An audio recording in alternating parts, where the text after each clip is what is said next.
اللهم إنا نسألك علما نافعا ورزقا طيبا وعملا متقبلا ربنا تقبل منا إنك أنت السميع العليم وتب علينا إنك أنت التواب الرحيم اللهم انصر المجاهدين وارحم المستضعفين ودمر أعداء الدين واطمس على أموالهم آمين يا رب العالمين. Alhamdulillah kaum muslimin rahimani wa rahimakumullah. Sebelum kita mulai pengajian sore hari ini, kita berdoa kepada Allah Subhanahu wa taala. Ketika terjadi peperangan antara muslim dengan kafir, maka mudah-mudahan muslim dimenangkan oleh Allah Subhanahu wa taala. Amin ya rabbal alamin. Karena tadi itu ada yang bertanya, Pak, bagaimana sikap kita terhadap peperangan Iran dengan Amerika atau Israel? Jelas Israel Amerika kafir, tapi Iran juga Syiah sesat. Nah ini gimana?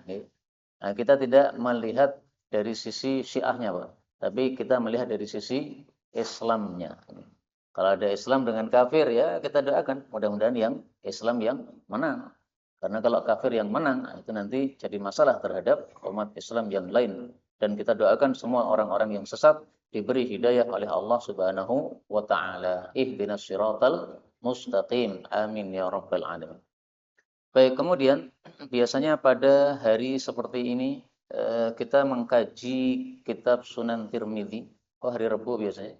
Kemudian karena Ramadan maka dipindah pada hari Ahad dan kita tidak mengkaji kitab Sunan Tirmidzi, tapi kita mengkaji kitab yang berkaitan dengan puasa, yaitu satu kitab saya kasih judul Takmilatu Abwabis Syiyam. Kelengkapan bab-bab tentang puasa, isinya 100 hadis tentang puasa, tentang i'tikaf, dan tentang Ramadan. Pada pertemuan yang lalu di Masjid Nur Rahmah sudah saya bahas buku ini sampai nomor 8. Sekarang kita lanjutkan nomor 9.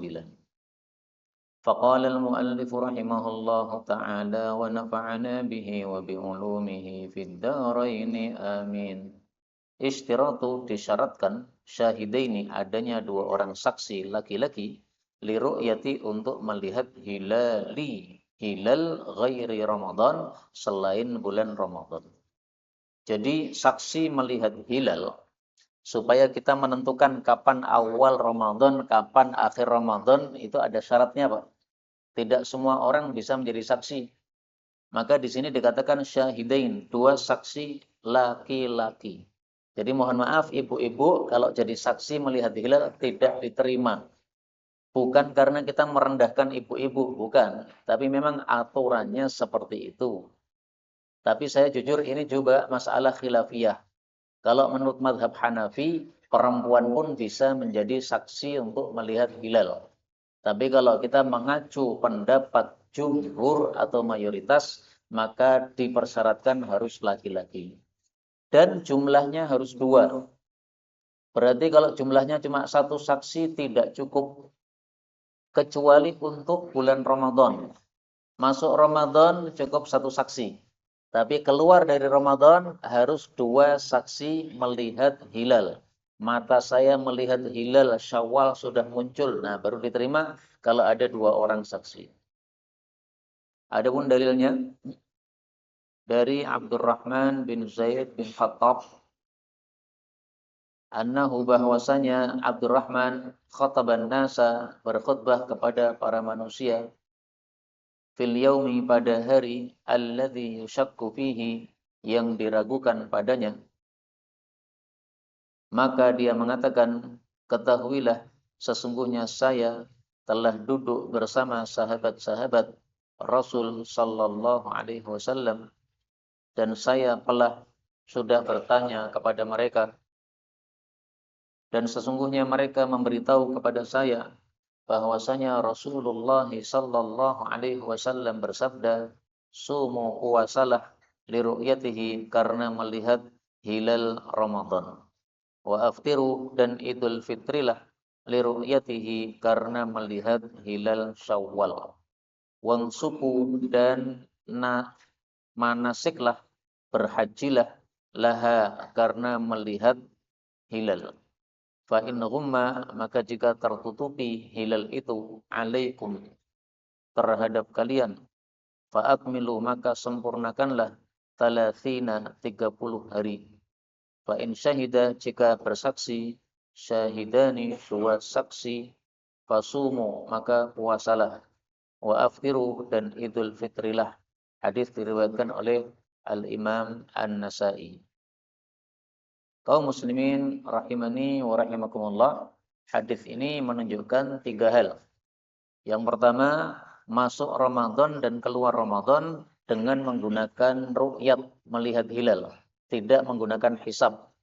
Adapun menggunakan hisab, selain tidak sesuai sabda Nabi sallallahu alaihi wasallam, juga bertentangan dengan kesepakatan para sahabat. Para sahabat semuanya sepakat bahwa masuk Ramadan, keluar Ramadan dengan ru'yat. Kemudian yang kedua, bahwasanya ibadah haji sama juga dengan melihat hilal. Wan suku nasikah di sini, manasik di sini maksudnya haji. Saya dulu pernah mengartikan unsuku ini adalah puasa, tapi kurang tepat ya. Ini maksudnya adalah an-nusuku al-ibadah. Nusuk itu adalah ibadah, wa huwa al-hajju. Dan yang dimaksud di sini adalah ibadah haji kepada Allah Subhanahu wa taala. Ibadah haji itu juga cara menentukannya dengan melihat hilal, Pak. Haji itu kan waktunya terbatas 3 bulan. Syawal, Dzulqa'dah, Dzulhijjah. Beda dengan umrah ya. Umrah itu sepanjang tahun bebas. Dari Muharram sampai Dzulhijjah bebas. Tapi kalau haji hanya 3 bulan. Nah, menentukan bulan-bulan haji ini dengan ru'yatul hilal, tidak dengan hisab. Allah mengatakan dalam Al-Quran, Al-Hajju ashhurun ma'lumat. Al-Hajju, ibadah haji adalah ashhurun, beberapa bulan, ma'lumat, yang sudah diketahui. Nah, maksudnya bulan yang sudah diketahui, ini adalah 3 bulan tadi. Bulan Syawal, bulan Dzulqa'dah, bulan Dzulhijjah. Menentukan 1 Syawal supaya kita bisa memulai ibadah haji, itu harus melihat hilal, tidak dengan hisab. Demikian juga menentukan 1 Dzulhijjah sama. Menentukan 1 Dzulqa'dah sama. Semuanya dengan ru'yatul hilal. Kemudian yang ketiga menunjukkan bahwasanya kalau hilal tidak terlihat, maka kita disuruh menggenapkan jadi 30 hari. Nah, berarti teori hisab itu bertentangan dengan hadis ini. Karena kalau pakai hisab itu tidak mungkin hilalnya tertutup, Pak. Namanya hisab itu dengan pengetahuan, tidak dengan penglihatan. Sehingga tidak mungkin tertutup kalau dengan hisab. Maka kata-kata humma tertutup ini menunjukkan bahwa betul-betul kita disuruh untuk menggunakan ru'yatul hilal untuk menentukan puasa atau menentukan Idul Fitri. Tapi tolong jangan salah paham, bukan berarti saudara-saudara kita yang menggunakan hisab berarti adalah musuh, bukan. Mereka ya tetap saudara kita, Pak. Tapi ijtihadnya dalam bab ini lemah atau salah karena bertentangan dengan sabda Nabi dan bertentangan dengan kesepakatan sahabat Nabi. Ya. Jadi kita kalau menggunakan ru'yatul hilal itu dalilnya 2. Pertama sabda Nabi jelas, yang kedua kesepakatan sahabat Nabi jelas. Kemudian yang ke-10, syurutu syarat-syarat asyahid, saksi biru yatil hilal, yang melihat hilal. Diriwayatkan dari Ibnu Abbas radhiyallahu anhuma bahwasanya ada seorang Arab Badui datang kepada Nabi sallallahu alaihi wasallam, lalu dia berkata, sesungguhnya aku melihat hilal. Maka Nabi sallallahu alaihi wasallam bersabda. Nah, jadi yang bersabda ini Nabi ya, bertanya kepada orang tadi. Atashhadu, apakah kamu bersaksi alla ilaha illallah, bahwa tidak ada Tuhan yang berhak disembah selain Allah? Dengan kata lain, apakah kamu muslim? Maka dia mengatakan, na'am, iya. Maka Nabi bertanya lagi, atashhadu, apakah kamu bersaksi anna Muhammadan, bahwasanya Nabi Muhammad Rasulullah adalah utusan Allah? Maka dia mengatakan, iya. Maka Nabi bersabda, fa'adzin, karena itu umumkanlah finnasi kepada para manusia, ya Bilal, wahai Bilal, ayyasumu ghadan, supaya mereka berpuasa pada besok harinya. Hadis riwayat 5 sahih. Hadis ini menunjukkan bahwasanya syarat saksi untuk melihat hilal itu harus muslim. Karena di sini Nabi bertanya, apakah kamu bersaksi la ilaha illallah? Seolah-olah Nabi mengatakan, kalau kamu tidak bersaksi la ilaha illallah, maka persaksianmu melihat hilal tidak diterima. Maka saya ringkas, saksi melihat hilal itu yang pertama, dia harus muslim. Orang kafir tidak sah persaksiannya melihat hilal. Syarat yang kedua, dia harus laki-laki. Perempuan tidak sah persaksiannya menurut mayoritas ulama. Syarat yang ketiga, jumlahnya minimal 2 orang. Kalau 1 orang tidak cukup, kecuali untuk hilal Ramadan. Maka cukup 1 orang menurut mazhab Syafi'i. Syarat yang keempat, dia harus orang yang adil. Adil itu tidak fasik. Fasik itu pelaku dosa besar. Maka orang-orang yang bekerja di bank, mohon maaf kalau ada yang mendengar suara saya ini, kebetulan dia kerja di bank, saya tidak menyindir dan saya tidak tahu siapa yang bekerja di bank. Orang yang bekerja di bank digaji dengan uang riba, maka dia termasuk fasik karena riba dosa besar. Sehingga orang yang bekerja di bank digaji dengan uang riba, maka dia tidak sah menjadi saksi melihat hilal. Meskipun ada 10 orang melihat hilal, tetapi semuanya 10 orang itu pekerja di bank.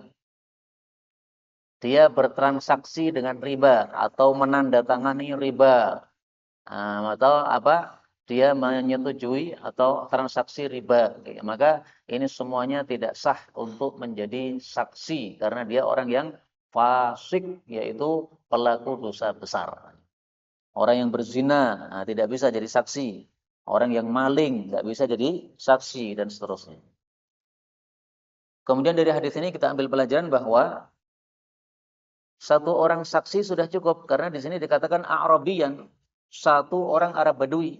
Tapi ini kasusnya adalah melihat hilal Ramadan saja. Sehingga menurut mazhab Syafi'i ini khusus untuk hilal Ramadan. Kalau untuk hilal selain Ramadan, maka minimalnya 2 saksi sesuai dengan kaedah asal. Namanya saksi minimal 2 orang. Kemudian kenapa di sini Bilal yang disuruh menyerukan? Wahai Bilal, kamu sampaikan kepada orang-orang bahwasanya besok sudah mulai puasa. Karena zaman dulu belum ada mic, Pak. Sementara suara yang keras, yang lantang itu adalah suaranya Bilal. Makanya Bilal yang disuruh berkumandang. Dan ini fadilahnya orang-orang Ethiopia. Kulitnya hitam-hitam, rambutnya keriting-keriting, tetapi fadilahnya suaranya kenceng-kenceng. Makanya Bilal diangkat sebagai muadzin. Karena itu tidak boleh kita meremehkan orang-orang negro. Ya. Mereka negro, keriting rambutnya, enggak masalah. Yang penting iman kepada Allah Subhanahu wa Ta'ala. Allah tidak pernah melihat tampilan dohir kita.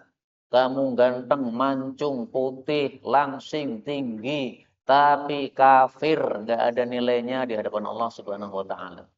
Yang menjadi nilai bagi manusia itu adalah Islam dan imannya.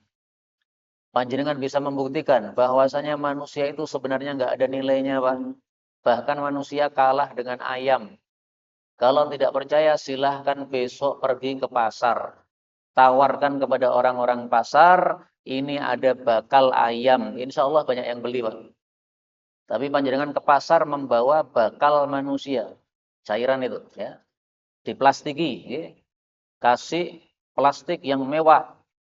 Atau ditaruhkan di botol. Ini bakal manusia. Siapa yang mau beli? Nggak ada yang mau beli. Nah, itu berarti menunjukkan bahwa sebenarnya manusia kalah dengan binatang. Karena bakalnya, calonnya saja tidak ada yang mau beli untuk calon manusia. Ya. Tapi bakal binatang, bakal ayam malah banyak yang membelinya. Kita sering makan dengan lauk telur, itu adalah bakal ayam. Kaum muslimin rahimani wa rahimakumullah, kita lanjutkan berikutnya faslun, pasal baru. Abwabus suhur, bab-bab tentang sahur. Nomor 11, wujubu wajib niyati saum, berniat untuk puasa, al-wajib apabila puasanya wajib, lailan niatnya malam hari.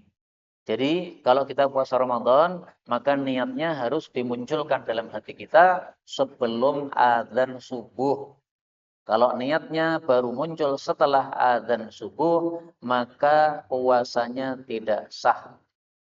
Misalnya ada orang datang ke masjid, kaget dia, kok subuhnya banyak orang.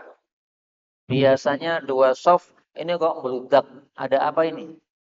Maka dijawab, loh ini kan sudah 1 Ramadan. Oh iya toh, saya malah tidak tahu kalau ini 1 Ramadan. Dan dia belum sahur Pak. Kemudian dia langsung meniatkan puasa Ramadan. Tidak sah.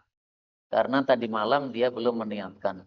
Makanya itu pentingnya adanya sholat taraweh.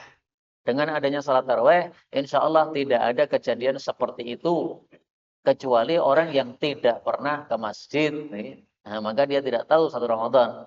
Tapi kalau ke masjid, pasti tahu 1 Ramadan. Karena pasti sudah ada taraweh pada malam harinya. Sehingga pasti muncul niat untuk puasa pada paginya. Dalilnya apa? Dari Hafsah, Ummul Mukminin, bahwasanya Nabi Shallallahu Alaihi Wasallam bersabda, "Malam yubayyit, barang siapa yang belum meniatkan asyam untuk berpuasa qabla al-fajri, sebelum subuh, fala siyamalah, maka tidak ada puasa baginya," maksudnya tidak sah. Nah, hadis ini sayangnya diperselisihkan oleh para ulama. Sebagian ulama itu cenderung bahwa hadis ini mauquf. Mauquf itu artinya bukan sabda Nabi, tapi hanya perkataan Hafsah istri Nabi. Nah, kalau hanya perkataan Hafsah, maka tidak bisa dijadikan dalil. Tetapi sebagian ulama berpendapat ini hadisnya marfu alias sabda Nabi. Nah, kalau ini sabda Nabi, berarti bisa dijadikan dalil. Sayangnya itu saja. Tapi saya mengikuti pendapat yang mengatakan ini adalah sabda Nabi. Nah, berarti kita boleh menjadikannya sebagai dalil. Kemudian saya jujur, ini masalahnya khilafiyah. Diperselisihkan ulama ada 3 pendapat.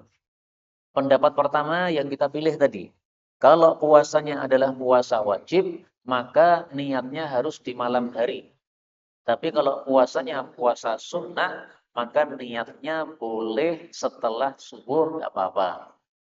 Misalnya kita lupa kalau ini harinya hari Senin.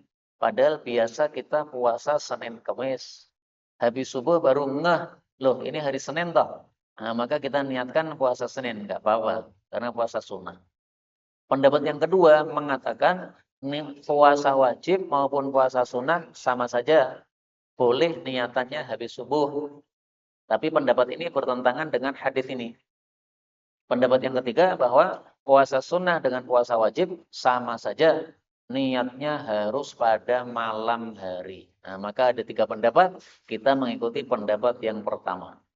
Saya menyampaikan perbedaan pendapat seperti ini supaya umat Islam terbiasa dengan perbedaan pendapat sehingga tidak mudah menyesatkan pendapat yang lain. Mungkin kan di dalam satu masjid itu pengajiannya berbeda-beda. Ada Ustadz A, ada Ustadz B, ada Ustadz C, fikihnya beda, nggak apa-apa. Yang penting masing-masing menyampaikan dalil atau dasar sehingga tidak usah saling menyesatkan. Ada yang fikihnya Syafi'iyah, ya tentu saja dia mengikuti ulama Syafi'iyah. Ada yang fikihnya Hambali, ya tentu saja mengikuti pendapat yang ulama-ulama Hambali. Ini paling ramai di mana tadi, Pak? Di atas apa, Pak? Coba yang paling ramai itu digeningkan dulu itu. Karena suasananya jadi panas nih. Semestinya kan adem ada AC-nya. Nah, ini panas gara-gara rame ini.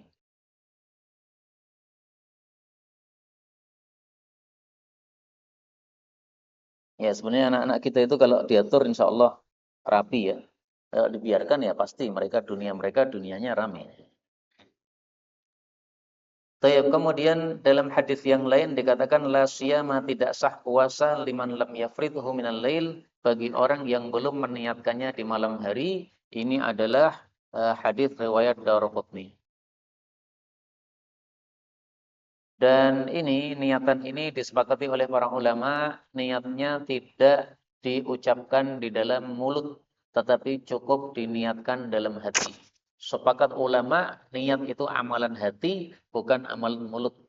Sehingga tidak perlu kita mengatakan misalnya nawaitu shauma ghadin, enggak perlu begitu. Yang penting sudah ada niatan. Lah kenapa di sebagian tempat itu diajarkan nawaitu shauma ghadin? Itu untuk ngajari yang belum paham saja, Pak. Nah, itu kalau sudah lama menghadiri pengajian seperti ini, ya pasti paham bahwasanya niat itu adalah amalan hati.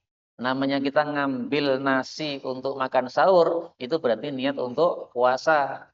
Kalau tidak niat puasa, ngapain ngambil nasi untuk sahur? Nyendok nasi, ditanya, apa ngapa Pak? Apa ngambil nasi? Oh iya, saya mau sahur. Nah, mau sahur berarti pasti niatan puasa. Berikutnya jawazu, boleh niyati meniatkan shaumin nafli, puasa sunnah naharon, siang hari. Artinya kalau puasanya sunnah, maka niatnya setelah subuh itu boleh. Tetapi ada perselisihan pendapat ulama, Pak. Apakah niatnya dibatasi sampai duhur baru sah, ataukah setelah duhur pun masih sah? Nah, ada dua pendapat. Sebagian mengatakan boleh niatnya setelah subuh, tapi maksimal sampai duhur. Yang penting antara subuh sampai dengan niat tadi belum makan apa-apa. Tapi kalau sudah makan ya tidak bisa meniatkan puasa. Karena namanya puasa itu dari subuh sampai dengan maghrib. Seandainya misalnya kita niatnya jam 9 pagi kita cari sarapan, ternyata nggak nemu, semua warung tutup.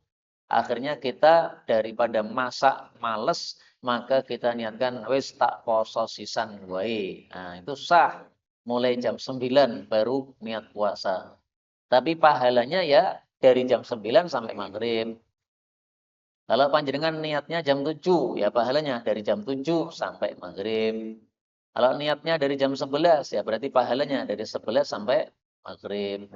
Adapun dari subuh sampai jam 11, nggak dihitung, Pak. Karena belum ada niatan untuk puasa.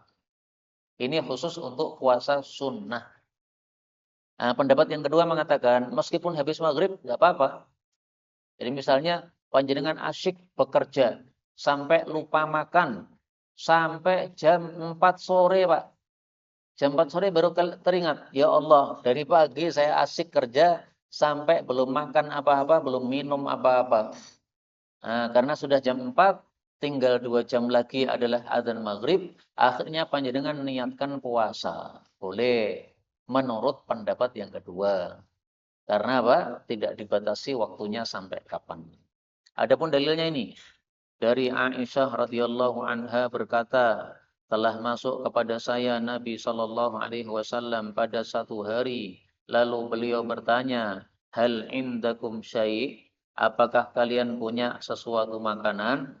Maka kami jawab, "Tidak ada." Maka Nabi bersabda, "Fa inni idzan shaim." Kalau begitu saya hari ini puasa. Kemudian beliau datang lagi kepada kami pada hari yang lain. Lalu kami berkata, telah dihadiahkan kepada kami makanan hais. Makanan hais itu campuran antara 3. Keju, kurma, minyak samin. Dicampur jadi hais. Lalu beliau bersabda, arinihi, tunjukkan, hidangkan kepada saya. Falaqad asbahtu shaiman. Sungguh saya tadi subuh sudah niatan puasa, tapi sekarang saya mukel. Fa'akalu, lalu beliau makan. Riwayat Muslim. Jadi hadis ini menunjukkan Nabi melakukan 2 hal. Pertama, beliau pernah niatan puasa sunnah padahal sudah masuk waktu pagi. Kira-kira misalnya jam 7 atau jam 8, biasanya orang makan. Nah, Nabi tanya, ini sudah jam 8, ada makanan tidak? Dijawab istrinya, tidak ada. Maka beliau mengatakan, ya sudah, saya niatkan puasa sunnah saja. Nah, maka kalau puasa sunnah, boleh niatnya siang hari. Karena itu kaidahnya mengatakan, an-naflu awsa' minal fardi. Amalan sunnah lebih longgar daripada amalan wajib. Kalau amalan wajib, peraturannya ketat. Kalau amalan sunnah, tidak begitu ketat.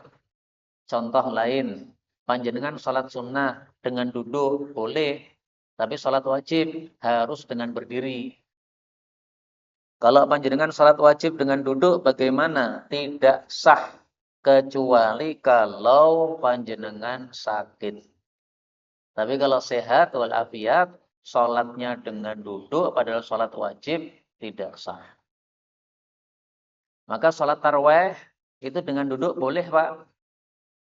Misalnya imamnya berdiri, makmumnya duduk, sah. Imamnya misalnya sholatnya lama, 1 jam. Biasanya tarawihnya 30 menit. Nah, panjenengan di belakang lelah, silahkan duduk. Apakah boleh? Boleh. Kenapa? Karena sholat tarawih sholat sunnah. Tapi pahala panjenengan separuh. Jadi kalau sholatnya duduk, pahalanya separuh. Kalau berbaring, pahalanya seperempat. Nah, maka seandainya masjid ini nanti misalnya mengadakan suatu saat tarawih 1 juz, sehingga selesainya 1 jam lebih, dan panjenengan merasa tidak kuat berdiri 1 jam lebih, maka panjenengan boleh dari rumah bawa bantal. Nanti salat tarawih pilih shaf yang paling terakhir. Salatnya sambil berbaring di atas bantal. Boleh. Pahalanya seperapat. Nah, kalau berdiri pahalanya sempurna. Tapi kalau salat wajib nggak boleh, Pak. Sanggup bantal, tidak sah ya. Harus dengan berdiri. Kemudian yang kedua, hadis ini menunjukkan Nabi pernah membatalkan puasa sunnah. Jadi puasa sunnah itu longgar, dibatalkan boleh, dilanjutkan boleh. Tapi kalau puasa wajib harus lanjut, kecuali kalau ada uzur. Panjenengan puasa wajib, ternyata sakitnya kambuh, akhirnya harus mokel. Nah, mokel nggak apa-apa. Tapi kalau kondisinya normal, maka tidak boleh mokel untuk puasa wajib, harus lanjut sampai maghrib. Berikutnya nomor 13. At-tasmiyah, membaca bismillah qabla al-akli, sebelum makan, walam yazid, dan Nabi tidak menambah alat tasmiyah, atas bacaan bismillah. Jadi maksud bab ini adalah sebelum makan, sahur, kita disunahkan membaca bismillah. Nabi tidak pernah menambahkan ar-Rahmanir Rahim. Nah, sehingga untuk makan tidak usah bismillahirrahmanirrahim. Cukup bismillah saja. La bismillahirrahmanirrahim kapan dibacanya? Ketika mau baca Quran, nah itu pakai ar-Rahmanirrahim.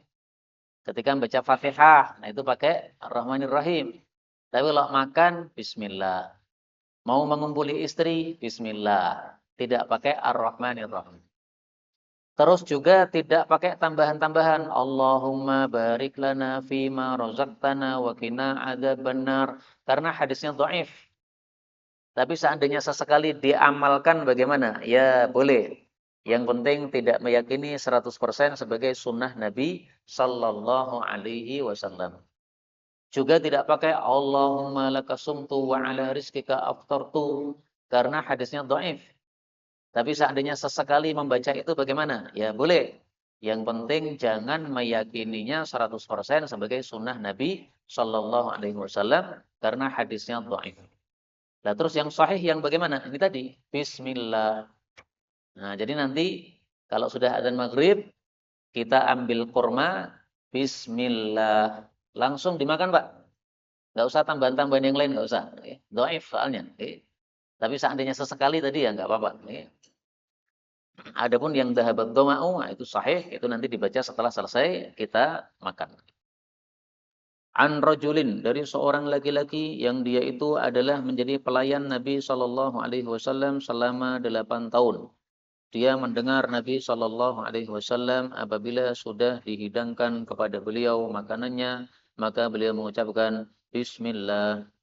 Dan apabila selesai dari makanannya, beliau mengucapkan Allahumma at'amta wa asqaita wa aghnaita wa agnaita wa hadaita wa ahyaita falakal hamdu ala ma a'taita. Ya Allah, Engkau telah beri makan, telah beri minum, telah beri cukup, telah beri agnaita itu artinya qanaah. Dan Engkau sudah memberikan hidayah, memberikan hidup, maka hanya bagimu segala pujian atas apapun yang sudah Engkau berikan. Jadi hadis ini menunjukkan bahwasanya sebelum makan Nabi hanya membaca Bismillah.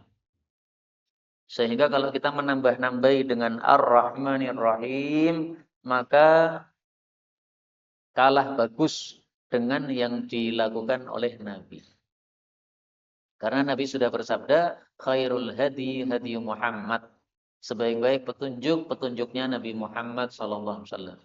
Nah, beliau ngasih contoh sebelum makan bismillah, tidak ditambahi. Adzan juga begitu, Pak, enggak usah ditambah-tambahi. Allahu akbar, Allahu akbar. Tidak usah ditambahi. Allah azza wa jalla akbar. Enggak usah begitu. Kenapa? Nabi ngajarinya langsung Allahu Akbar. Maka azza wa jallanya enggak usah ditambahkan. Semakin demikian di sini ya. Bismillah. Udah. Berarti Ar-Rahmanir Rahim enggak usah ditambahkan. Jangan kita mengira kalau bismillah lebih utama berarti Bismillahirrahmanirrahimil malikil qudusis salamil mu'minil muhaiminil azizil jabbaril mutakabbir berarti lebih utama karena kita menyebutkan nama Allah yang banyak. Enggak, salah seperti itu. Yang lebih utama adalah yang diajarkan Nabi sallallahu alaihi wasallam tanpa ditambah-tambahi. Karena kita disuruh untuk meniru Nabi sallallahu alaihi wasallam. Laqad kana lakum fi Rasulillahi iswatun hasanah. Nabi adalah tauladan yang baik. Nah, kalau sudah selesai makan, doanya banyak yang sahih. Ini termasuk hadisnya yang sahih. Tapi ada juga doa yang lain. Alhamdulillahilladzi at'amana wa ja'alana minal muslimin. Boleh. Alhamdulillahilladzi at'amani hadza wa razaqanihi min ghairi haulin minni wala quwwah. Boleh. Kalau buka puasa, dhahaba dhama'u wa qtallatil uruq wa thabatal ajru insyaallah. Itu setelah selesai kita buka puasa. Berikutnya ad-du'a berdoa ba'da setelah syurbil laban minum susu wa ghairihi dan selain susu. Jadi doa minum susu dengan selain susu dibedakan oleh Nabi. Kalau doa susu begini, kalau doa minum teh begini. Nah, beda. Nah, mari kita lihat dalilnya. Dari Ibnu Abbas radhiyallahu anhu berkata, aku berada di rumahnya Maimunah. Lalu Nabi sallallahu alaihi wasallam masuk bersama Khalid bin Walid. Kok bisa Khalid masuk rumah istri Nabi namanya Maimunah? Karena Khalid ini adalah keponakan Maimunah. Jadi ada 3 tokoh semuanya keponakannya Maimunah. Khalid bin Walid, Ibnu Abbas, Yazid bin Asom. Khalid bin Walid sahabat Nabi, Ibnu Abbas sahabat Nabi. Yazid bin Asom tabi'i. 3-tiganya ulama dan 3-tiganya keponakan Maimunah. Maka wajar kalau 3 orang ini sering masuk rumahnya Maimunah istri Nabi. Lalu mereka datang membawa daging biawak yang sudah dipanggang di atas 2 batu. Dipanggang di atas 2 batu. Lalu Nabi pun meludah. Maka Khalid bertanya, saya mengira Anda jijik dengan biawak, wahai Rasulullah. Maka beliau menjawab, ajal, ya betul. Kenapa Nabi jijik dengan daging biawak? Karena orang Mekah tidak biasa makan biawak. Yang biasa makan biawak, orang Madinah. Nah, jadi di Mekah Nabi nggak pernah makan biawak. Sampai di Madinah dihidangi biawak, beliau tidak mau memakannya. Bukan berarti haram, Pak, tapi karena tidak terbiasa. Seperti misalnya saya dihidangi bekecot, minta delok dok, Pak, karena tidak terbiasa saya. Tapi apakah bekecot halal? Halal menurut madhab Maliki. Yang mengharamkan bekecot itu madhab Syafi'i. Nah, kalau madhab Maliki halal. Tapi yang tidak terbiasa nggak usah. Nanti malah tidak nyaman ketika makan. Kemudian didatangkan kepada Nabi Shallallahu Alaihi Wasallam susu, lalu beliau minum, lalu beliau bersabda, "Idza akala ahadukum ta'aman," kalau seseorang sudah memakan satu makanan, falyakul hendaklah mengucapkan Allahumma barik lana fihi wa at'imna khairam minhu. Ya Allah, berkahilah untuk kami dalam makanan ini dan berilah kami makanan yang lebih baik darinya. Nah, jadi kalau kita minum teh, minum air putih, pokoknya selain susu, ya. Nasi pun juga sama. Nah, ini doanya, Pak. Allahumma barik lana fihi wa at'imna khairan minhu. Ini dibacanya setelah selesai makan. Wa idza suqiya labanan, dan apabila beliau diberi minum susu, falyakul, maka hendaklah dia mengucapkan Allahumma barik lana fihi wa zidna minhu. Ya Allah, berkahilah untuk kami dalam susu ini dan tambahkan susu kepada kami. Jadi untuk susu doanya apa? Minta ditambah. Untuk selain susu doanya apa? Kita minta diberi yang lebih baik.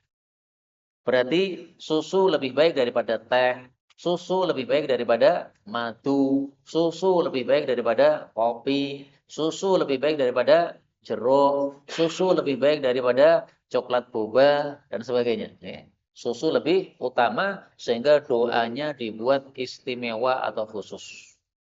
Nah, boleh saja kita nanti menerapkan ya pada suatu hari dibagikan minumannya untuk buka puasa susu supaya semuanya bisa menerapkan doa ini. Allahumma barik lana fihi wa zidna minhu.